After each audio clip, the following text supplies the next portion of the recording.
Mysteries await just a page away. Ready to dive in? Welcome to The Book Reader, where stories unfold one enchanting page at a time. Subscribe now and unlock the magic. Richard Branson. Losing My Virginity, the Autobiography. Chapter 1. 21. We would have about 2 seconds to say our last prayers. November 1990, January 1991. Ever since we had abandoned our attempt the previous December, Per had been building the new envelope for the balloon that would attempt to take us across the Pacific Ocean. By the beginning of December, it had been shipped out to Myakanojo to join the capsule and await a good jet stream overhead. A Japanese balloonist, Fumio Niwa, was challenging us to be the first to cross the Pacific and was planning to fly a helium balloon. Per and I and our families and the balloon team arrived in Myakanojo, and Fumio and I talked and joked over the radio as the preparation went on. He too was grounded by the unseasonably slow jet stream, which our weather forecasting charts implied would leave us stranded somewhere over the Pacific. We waited and practiced safety drills. We also watched the mounting tension in the Gulf on CNN. We felt sure that the Allied attack would take place just after Christmas. Per and I agreed that, if the Allied forces declared war on Iraq, we would cancel the trip for a second time and return home. As we approached Christmas, there was still no war in the Gulf, but there was also no sign of a sufficiently strong jet stream to take us across the Pacific. Bob Rice told us it was likely to be at least a week before an improvement. Per flew back to England for Christmas. Joan and I took our family down to Ishigaki, an island off the South Japanese coast. The island was very quiet and had the classic Japanese landscape of mountains and sea. I spent time with my mother and father, and we watched the cormorant fishermen in their canoes. These fishermen were carrying out a tradition dating back several thousand years.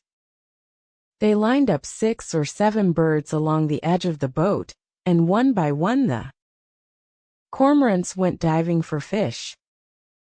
The birds then brought them back to the boat and opened their beaks for the fishermen to remove the fish. The birds had rings round their necks to stop them swallowing. I would have loved to have spoken to these fishermen. Probably they were as stressed about their money and families as anyone else, but their life seemed so tranquil and rooted in such an ancient tradition that I felt they must have come to terms with time in a way I never had. I wondered how they would have viewed my constant rushing about, my wish to set up new companies, to challenge myself, and to fly over the Pacific at 30,000 feet in a hot air balloon. At the end of our holiday, Joan took the children back to London to start school. Joan does not, understandably, like the idea of my ballooning, and likes even less the idea of seeing me take off. I hugged them all farewell at Tokyo's Narita Airport, and then braced myself for the trip. As my parents and I walked through the airport to catch an internal flight to Myakanojo, I saw a television screen. In wildly flickering footage, the news showed a helicopter hovering over the sea and winching a body on board.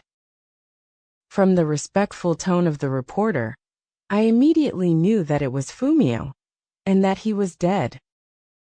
We had all been on such a high, but this put our lives and the risks I was taking with them into perspective. It could have been us. We found somebody who could speak a little English. They explained that Fumio had taken off the previous morning, but had crashed into the sea just off the coast. He had radioed for help from his capsule, but he was dead by the time the rescue helicopter arrived. He had died of exposure. The sight of Fumio's body being winched out of the freezing ocean killed off much of my enthusiasm for the flight. I felt a deep sense of foreboding, but was equally helpless to withdraw.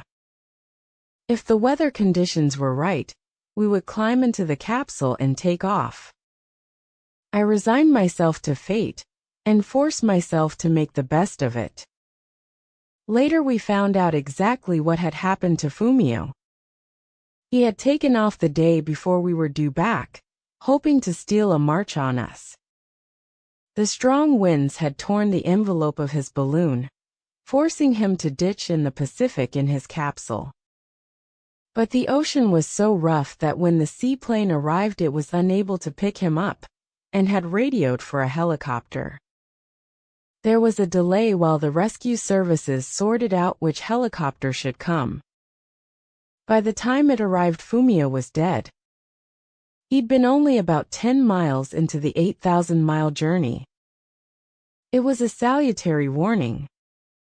Per and I planned to launch the balloon on Sunday, January 13th. The Allied forces had given Saddam Hussein a deadline of January 15th, by which to leave Kuwait, and we felt sure that the attack would take place very soon after that deadline. Unfortunately, it was too windy for us to inflate the balloon on Sunday, and we postponed it until Monday. The jet stream now picked up speed, and by Monday, January 14th, it looked as if the flight might be possible. In the evening the weather cleared, and we started inflating the balloon. After taking a sleeping pill that afternoon, Per and I were woken at 2:30 a.m. to go down to the launch site. We made our way through the thousands of people who had come to watch despite the cold. We walked behind a police car which slowly inched along. The Japanese children held up candles and waved Union Jacks at us. They sang "God Save the Queen" in perfect English accents. Once again people had set up braziers and were barbecuing fish and sweet corn. "Don't eat anything," I warned Per as he was about to accept some fish. "The last thing I need is you having a bout of food poisoning up there." In front of us, absorbing all the attention, the balloon was straining at its steel hawsers. It towered over everyone. This time it was large enough to swallow the dome of St. Paul's Cathedral. It had been heated to a great temperature, and was ready to soar upward as soon as the cables were cut. We thanked the people of Myakanojo for their hospitality, and released some white doves as a rather futile peace gesture. Just before I climbed up the steps into the capsule, I sent someone to fetch my parents. Everyone was now very edgy, looking up at the straining balloon as it tried to rise. My parents made their way through the barriers and police, and we just hugged each other. My mother gave me a letter, which I zipped into a trouser pocket. "Time to go," Per yelled. As we turned we saw Alex, our designer and engineer, emerge from the capsule with the biggest adjustable spanner we'd ever seen. "I think it'll be okay now," he said. We climbed up the steps and ducked down into the capsule. As the ground crew backed away, we started firing the burners. The pressure to lift grew stronger and stronger, and then Per fired the bolts which released the steel hawsers, and we rocketed upward. For the first few breathless minutes we just marveled at our silent speed. Then the balloon rose above the dark covering of cloud, and we saw the silver dawn on the horizon. I got onto the radio and made contact with the ground crew. "You're up and away," Will Whitehorn shouted.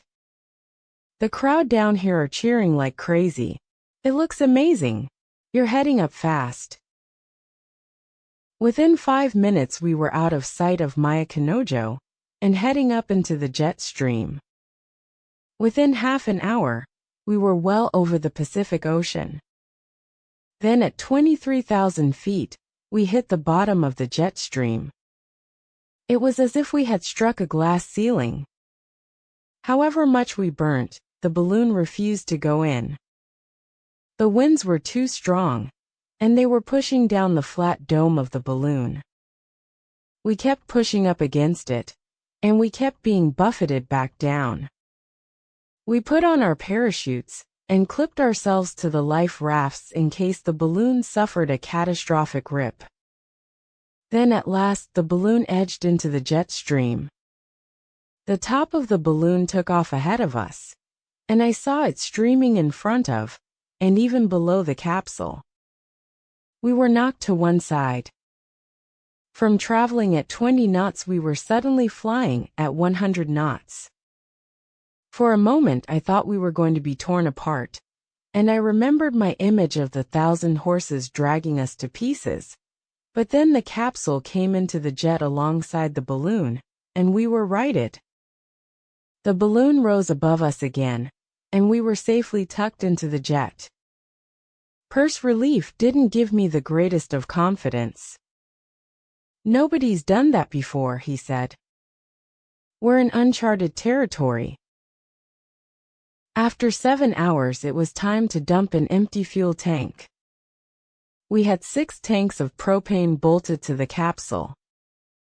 The idea was that we would change the fuel tank when one was empty, jettison the dead weight, and fly correspondingly faster. We decided to go down out of the jet stream, as we dropped the tank in case anything went wrong. We had a video camera beneath the capsule which pointed vertically downward, in effect an extra window for us. The sea below us looked dangerous. It was running to great waves, and although we were 25,000 feet above it we could clearly see the white tops and the deep shadows of the troughs. I looked at the video monitor as Per pressed the button to release the empty fuel tank. Before I could see what happened, the capsule lurched sideways. I was thrown across the capsule and landed on top of Per. "What's happened?" I cried. "No bloody idea." I crawled back up the sloping floor of the capsule to my seat. We were suspended at an angle of about 25 degrees above the horizontal. Per checked all the controls to see if he could see what had gone wrong. We had no idea if we were hanging by just one steel rope, and the capsule was about to part company with the balloon and plummet down into the sea. I reran the video and watched what happened when the fuel tanks fell away. To my horror, I saw 3 tanks falling down to the sea rather than one. "Per, look at this." We watched again in silence. "Bloody hell," Per said. "All the tanks on one side of the capsule have gone." Rather than jettisoning one empty tank, we had actually jettisoned one empty tank and 2 full ones. The implications of this were horrific. We had flown only around 1,000 miles, and now we had just half the fuel we had started out with. We had 3 tanks of propane, rather than 5 to fly us across the most dangerous and remote part of the Pacific Ocean. "Watch out," Per said. "We're rising." I looked at the altimeter. Without the weight of the 2 full tanks of fuel, the balloon was soaring upward. We were once again buffeted as we entered the jet stream, but we hit it with such speed that we carried on rising. The altimeter ticked steadily upward from 31,000 feet to 34,000 feet. "I'm letting air out," Per said. "We've got to come down." I stared at the altimeter, willing it to slow down. 35,000, 36,000, 37,000, 38,000 feet. We had no idea how strong the capsule was. We knew that the glass dome was able to withstand pressure of only around 42,000 feet, and even that was something of a guess. If we reached 43,000 feet, the glass dome would explode. We would have about 2 seconds in which to say our last prayers, long enough to see our lungs being sucked out of our chests. After that, our eyeballs would pop out of their sockets. We would become a scattering of debris somewhere in the Pacific. Per had opened the vent at the top of the balloon, but it was still rising. The weight of the 3 fuel tanks we had dropped, and the amount of hot air we'd needed to support them was the problem. It was a race between time and the altimeter. Thank goodness we had gone down out of the jet stream before we had dropped the fuel tanks. "It's slowing," I said with helpless optimism. "I'm sure it's slowing."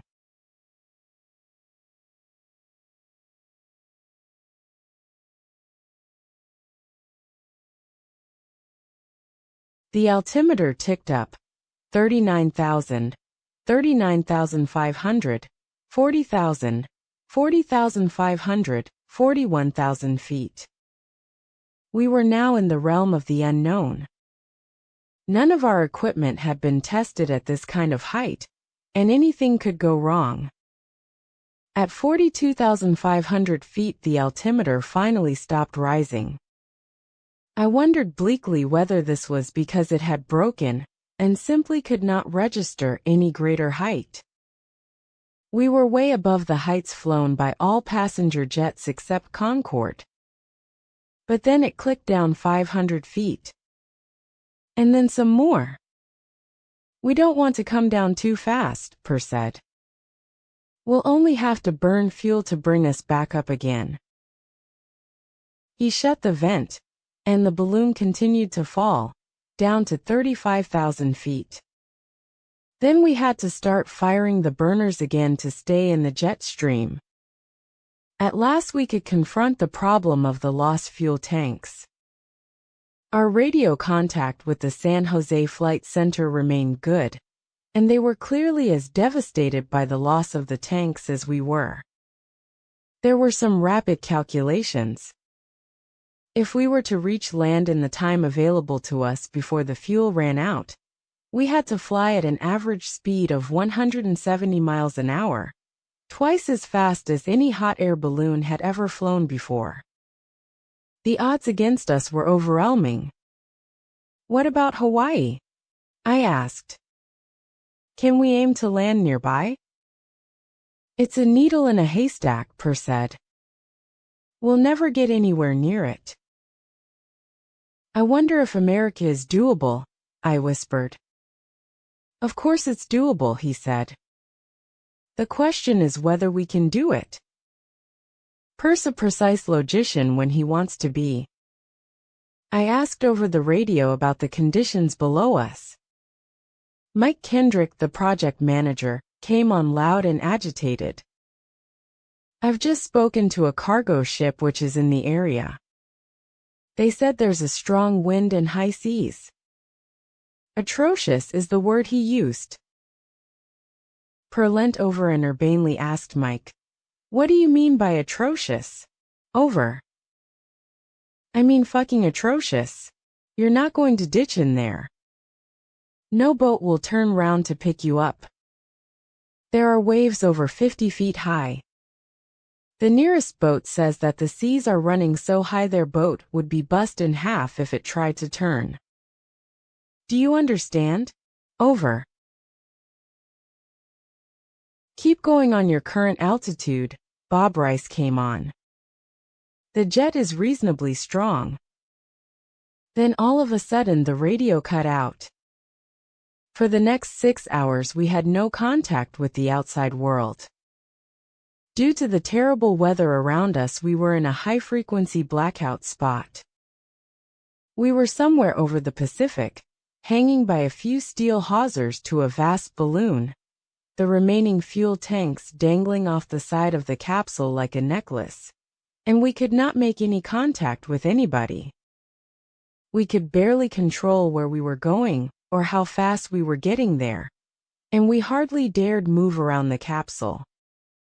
Our 3 main points of reference were the global positioning system, our watches, and the altimeter. Every 10 or 15 minutes we took a reading off the GPS and calculated our ground speed. As we flew on, Per began to show signs of utter exhaustion. "I'm just going to have a rest," he mumbled, and lay down on the floor. I was alone. Unlike during the Atlantic crossing, when I had been more of a passenger than a pilot, I now really understood what was happening. If we were going to make land, our only chance was to keep the balloon absolutely in the center of the jet stream. The vane of wind there is only 100 meters wide, just 4 times the width of the balloon itself. But staying in it was our only hope. The sky was pitch black all around us. I scarcely looked out of the capsule and tried to concentrate on the instruments. As I sat there, with Per lying comatose on the floor, it seemed clear that we were both going to die. With just 3 fuel tanks, we would run out of fuel some 1,000 miles off the American coast and have to ditch in the sea. It could well be nighttime. Mike had told us the ground weather was atrocious, fucking atrocious, and nobody would be able to find us. We would have to fly this balloon for another 30 hours if we were going to live. I knew that the only chance of our living was for me to fly the balloon right in the core of the jet stream. I put all thoughts of death out of my head, and for the next 10 hours concentrated intently on the dials. I do not believe in God, but, as I sat there in the damaged capsule, hopelessly vulnerable to the slightest shift in weather or mechanical fault, I could not believe my eyes. It was as if a spirit had entered the capsule and was helping us along. As I watched the instruments and calculated our ground speed, it became clear that we were beginning to fly very fast, close to the necessary 170 miles an hour. Before we had dropped the fuel tanks, we had been flying at about 80 miles an hour, which had been very good progress. This was a miracle. I slapped myself across the face to make sure I wasn't hallucinating, but each 15 minutes the speeds grew faster. 160 miles an hour, 180, 200, and even 240. This was astounding. I tried not to imagine the size of the balloon above me. I just looked at the dials and pretended that I was driving some kind of weightless car, which I had to keep within a ribbon of road. Whenever we dropped speed, I assumed that we had dropped out of the inner core of the jet stream, and so I burnt a little gas, as little as possible, and generally we picked up speed again. Even at this amazing speed, it still takes an hour to fly 200 miles, and we had 6,000 of them to fly. I tried not to be daunted by the length of the journey ahead, but concentrated on each 15-minute section. I was desperately trying not to fall asleep. My head kept dropping forward, and I pinched myself to keep awake. I suddenly saw an eerie light on the glass dome above us. I looked up and marveled at it. It was white and orange and flickering. Then I yelled it was fire. I squinted at it and realized that burning white lumps of propane were tumbling all around the glass dome, just missing it. "Bid!" I yelled. "We're on fire." Per lurched awake and looked up. He has incredibly quick reactions, and in spite of his exhaustion it took him a split second to decide what to do. "Take her up," he said. "We've got to get up to 40,000 feet where there's no oxygen. Then the fire'll go out." I fired the burners and the balloon began to rise. It seemed to rise too slowly, and the lumps of propane continued to drop all around the glass dome. With the outside temperature at -70 degrees, and the heat of the fireballs, it would take only one hitting the glass to explode it. We rose through 36,000 feet, 38,000 feet, and put on our oxygen masks. They were scant comfort. If the glass dome cracked or melted, we would die within seconds from loss of air pressure. We were caught in a catch-22.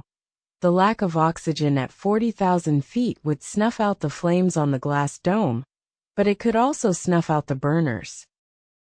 If the burners went out before the propane fireballs, we'd drift back down to 36,000 feet before we could restart the burners, and the propane fire would continue to threaten the glass. We rose to 43,000 feet. At last the burners spluttered and the fire was snuffed out. Per opened the vent at the top of the balloon and we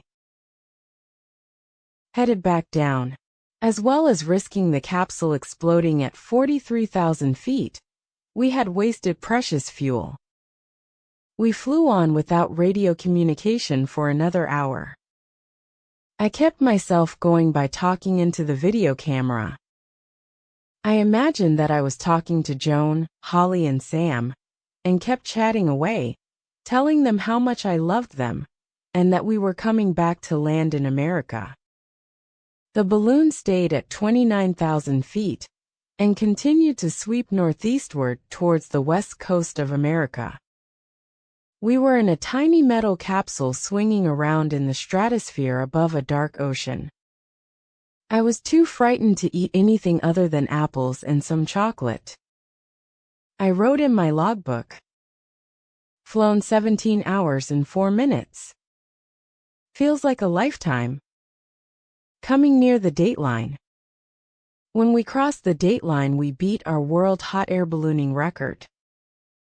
However, right now we are about as far away from help as anyone could ever be, sitting in a tilting capsule with half our fuel gone, terrified that if we move the rest will fall off. Not sure whether war has broken out, because we have lost all communication with the outside world. Unlikely to reach the coast. But spirits up, and the speed we're going is amazing. As our hours out of contact with San Jose continued, I wrote, "Things look pretty desperate. I'm not certain at this moment that we'll get home." Then, just as abruptly as we had lost contact, we made it. I heard voices on the radio. By this time radio contact had been down for 6 hours and 10 minutes. Mike had thought he'd lost us as 2 of the ships he had steaming towards us had reported sighting wreckage. "Mike, is that you?" "Richard, where are you?" "Sitting in a tin can over the Pacific." We nearly wept with relief. "We thought that you must have ditched. God, we practically mobilized the Air Force and the Navy." "Very okay, Elite. We've had a fire up on the capsule from propane, but it's gone out." I gave them our position. "Any other problems, apart from not having enough fuel to go home?" Mike wanted to know. "No, we're still tilting. We're certainly not going to fire off any more fuel tanks." "War's broken out in the Gulf," a girl's voice said. It was Penny, who was in the control room with them. "The Americans are bombing Baghdad." I thought of the soldiers I had met at Baghdad airport. The outbreak of the Gulf War meant that, if we did have to ditch, quite rightly we would be the last priority for anyone. "Thank God we've got hold of you," Bob Rice said. "I've worked out your route. You need to come down immediately. Your current jet stream will soon start bending back towards Japan. You'll be marooned over the Pacific. If you come down from 30,000 feet to 18,000 feet, you might get the jet that's heading north. It's sweeping up towards the Arctic, but at least it's land." "Christ," Mike swore. "Another half an hour, and you'd have been swinging back away from us." We cut off the burners and began to descend. After 5 hours, Bob told us to rise again. We went back up to 30,000 feet, and sure enough found ourselves heading northwest. We now flew steadily hour after hour. We stayed in the jet stream, and kept the fuel we burnt to a minimum. We were still over the Pacific, flying at 200 miles an hour in a lopsided capsule, and we were exhausted. But now we had radio contact. I felt that anything was possible. And the miracle continued. Our speeds were extraordinary.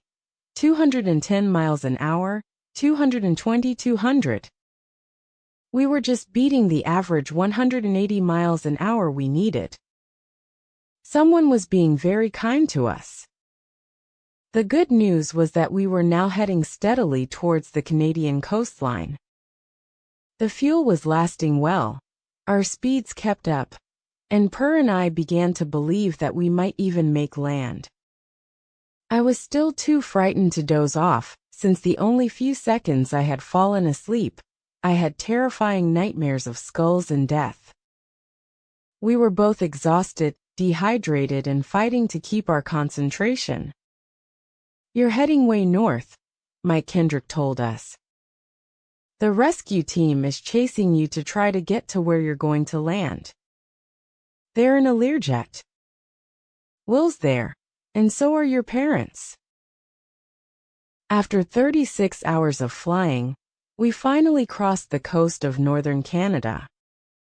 It was too dark to see, but we felt safer. Even though we were now heading for the Rockies, one of the most inhospitable mountain ranges you could find, at least it was land. We hugged each other and shared a chocolate bar. It was an incredible feeling. As we started flying over the Rockies, we made radio contact with the local ground control, Watson Lake Flight Service. "Put your rescue beacon on," they advised. "You're heading into a blizzard. There's zero visibility, and a wind of 35 knots. The Learjet has turned back to shelter at Yellowknife." Our exhilaration turned to despair. We put on the rescue beacon, and from then on every 5 seconds there was an ear-splitting beep. We had been expecting to land in California with an escort of helicopters, but we had missed Los Angeles by 3,000 miles. And we're heading into an Arctic blizzard. We knew we could land safely and then die, just as easily as Fumio had done. Hot air balloons are fragile things. They are not designed to be flown in blizzards. A bad blizzard could tear up the balloon, and we could drop out of the sky. It was just before dawn. We knew we had to land soon after dawn. If we left it for another 2 or 3 hours, the sun would heat up the balloon's envelope, and we would continue to fly past Greenland, deeper into the Arctic and out of reach of any rescue team. One of my allotted jobs was to prepare the balloon for landing. When we were at 750 feet, I opened the hatch. Cold air and snow rushed in. I climbed out onto the top of the capsule. We were in the middle of a snowstorm, and whirling along at around 80 miles an hour. It was difficult to keep my balance, as we were still hanging at an angle, and the top of the metal capsule was frozen. I held on to the steel hawsers, and leant across to remove the safety pins, which are there to prevent the bolts from firing if we hit a lightning storm. I pulled them out, and threw them into the snowstorm. I crouched there for a minute, and watched the snow whirl around me. The only light was the huge orange flame above me. Snowflakes were spinning around me, and falling into the flame, where they vanished. One of the most magical things about ballooning is that you do not hear the wind, because you are traveling at the same speed as it is. You can be flying at 150 miles an hour, and put tissue paper on the capsule which, in theory, shouldn't blow off. And so, although we were in the middle of a snowstorm, it was very quiet. I was mesmerized by the sight of the snowflakes vanishing into the flames. Then I peered around, and began to see the ground below us. I realized that one of the reasons why it was so dark was that we were flying over a thick pine forest. I shouted down to Per. "Don't get too low. It's all forest. We'll never get out of there." I stayed on the top of the capsule and shouted down what I could see. "There's a space ahead. Can you see it? Prepare for landing," Per shouted and shut off the burner. I climbed back into the capsule, and we headed down. Our ground speed was around 40 miles an hour when we crashed to Earth with a hell of a bang. We went skidding across the ground before Per managed to fire the explosive bolts. Mercifully, this time they worked, and the capsule ground to a halt as the envelope flew off without us. We were strapped in, but in a trice we were struggling to get out. Both of us thought the capsule might blow up with the last of the propane fuel. We wrenched open the hatch and clambered outside. We hugged each other and danced a little jig in the snow. The silver balloon envelope had draped itself across the pine trees and was being shredded by the wind. Then we realized two things. The capsule wasn't going to blow up, and it was minus 60 degrees outside. Unless we got back inside, we'd get frostbite. We crawled inside the capsule, and I made radio contact with Watson Lake Flight Service. "We've done it. We've arrived. We're all in one piece. Where are you?" "We've landed on a lake surrounded by trees." "It's a frozen lake," came the laconic Canadian voice. "It's quite safe. The only trouble is that there are about 800,000 lakes in your vicinity, and they've all got plenty of trees." We had to wait in our capsule for another 8 hours. Per had frostbite in one of his feet, and I had frostbite in a finger. We huddled together, half asleep, eating our supplies, desperate for warmth as the snow and wind howled around our metal capsule. We had landed over 300 miles from the nearest habitation, 150 miles from the nearest road, in an area of wilderness about 200 times the size of Britain. "We've flown for 6,761 miles, Per said with weary triumph. "We flew for 46 hours and 6 minutes. That makes our average speed 127 knots, 147 miles per hour. These are all significant records. We've flown further than any other balloon has ever flown." "I'm dying for a hot drink," was all I could say, "and a log fire. And a sunny beach. Why aren't we in California?" "Next time it's the ultimate flight," Per started fantasizing.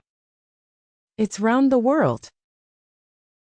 When I peered out of the capsule, I thought I saw something move. For a moment I thought that it was a dog, and I had a surreal vision of somebody taking their dog for a walk along the frozen lake. As I watched the creature, it came up to the capsule and sniffed at it. It was an otter. It sniffed around us, then turned up its nose as if to say, "Big deal, a capsule," and slunk off. It was the only creature to have witnessed that we were the first to cross the Pacific, and it didn't even have a camera. Every 5 seconds of those 8 hours the emergency bleeper went off, piercing our eardrums.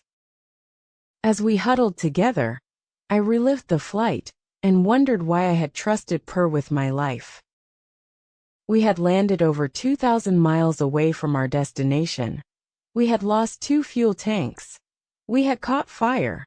We had flown across the Pacific in the dark with no radio contact. I remembered the previous flights. The first attempt from Japan had seen the balloon disintegrate and catch fire, and the Atlantic crossing had nearly killed us. As Per talked about our flying round the world, I wondered whether I was mad to consider ever going with him again.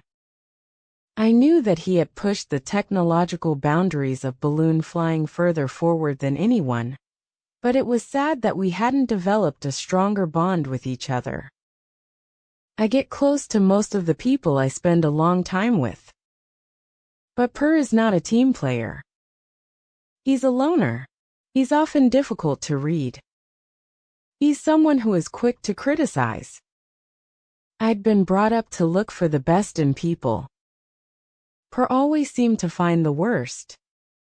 Despite this, we somehow managed to get on together as two opposites who can respect each other's strengths and weaknesses. And when it comes to ballooning, I have plenty of weaknesses for him to respect. He also has had to put up with every project we do being branded a Branson or Virgin challenge, and he copes with that very well. Certainly, we have been through more together than most people experience in a lifetime.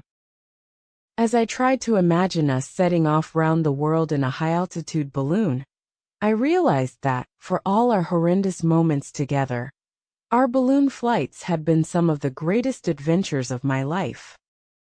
During the rest of my life, I am, to a greater or lesser extent, in control of my destiny. Up in a balloon, we are at the mercy of the elements, the technology, the teams of engineers who have built it, and we are 30,000 feet up. The odds are not the best, but I have always been unable to resist taking on odds that look formidable, and then proving them wrong. And once again fortune had been kind to us. At last we heard the thudding sound of a helicopter's blades. It got louder and louder, and then the helicopter circled overhead and landed beside us. We had the bags of videos and our logbooks ready, and we staggered over to the helicopter, Per limping with frostbite. It was another 4 hours' flight to Yellowknife. When we landed at a tiny airfield, the yellow fluorescent lights made blurred circles in the driving snow. We crunched across the snow to the hangar. Gusts of flakes blew across us as we opened the door and stepped inside. There was Will, Mum, Dad, Per's wife Helen, and some people from Yellowknife. I almost didn't recognize anyone since they were all wearing strange bulky clothing, bright red padded jackets and thermal trousers. They roared with delight when we came in. "Have a cold beer," Will shouted. "It's all there is." Per and I ripped off the ring poles and sprayed everyone there. "You've made it," said Mum. "Never again," said Dad. "What do you mean?" Per joked. "We're going round the world next time. If those fuel tanks had stayed on, we'd be over England now." "Have you got that letter I gave you?" Mum asked me. It was still in my trouser pocket. It was written by some Japanese schoolchildren. You have to give it to the local child closest to where you land. One of the ground crew at Yellowknife had brought his 6-year-old son along to see these two balloonists who had arrived from Japan. So I knelt down and gave him the letter. "It's from some children who live in Miyakanojo in Japan," I told him. "You'd better go there one day. But perhaps not by balloon." Yellowknife Town is so cold in January that diesel freezes solid. In order to stop your car from freezing, you either keep the engines running or plug them into special electric supplies, which look like parking meters, and heat the engines. We had a meal in the town's largest steakhouse, to which half the people living in Yellowknife turned up. When we came out of the restaurant, we could hardly breathe for exhaust fumes. Most of the shops are in underground shopping malls, which are easier to heat without the wind chill to worry about. During the meal, a fax arrived from the new Prime Minister, John Major, congratulating us on the flight. Surely Yellowknife was one of the most remote places the 10 Downing Street letterhead has ever found itself. The next day we said goodbye to the gold miners and fur trappers, who had looked after us so well at such short notice. It's not often they have guests ballooning down on them from Japan, and they invited us to come again. We flew to Seattle, and then on to the warmth of Los Angeles. From there we caught the plane back to London, and I had a chance to read the newspapers and understand what was going on. The stock market had soared on the back of the invasion, and looking at the amount of firepower the Allied forces were using, it was hard to imagine that Iraq would survive for long. I spent some time talking to the crew and the pilots, and heard how empty the flights were. One of the pilots warned me that the Gulf War was actually hiding a recession that was going to last a very long time. After all the bombing is over and Saddam Hussein is dead, he said, the world will suddenly realize that it wasn't the mother of all wars, which was the issue, but the mother of all recessions. And that marks the end of the current chapter. Thank you for listening to The Book Reader. Stay tuned for the next episode tomorrow. Please subscribe for updates.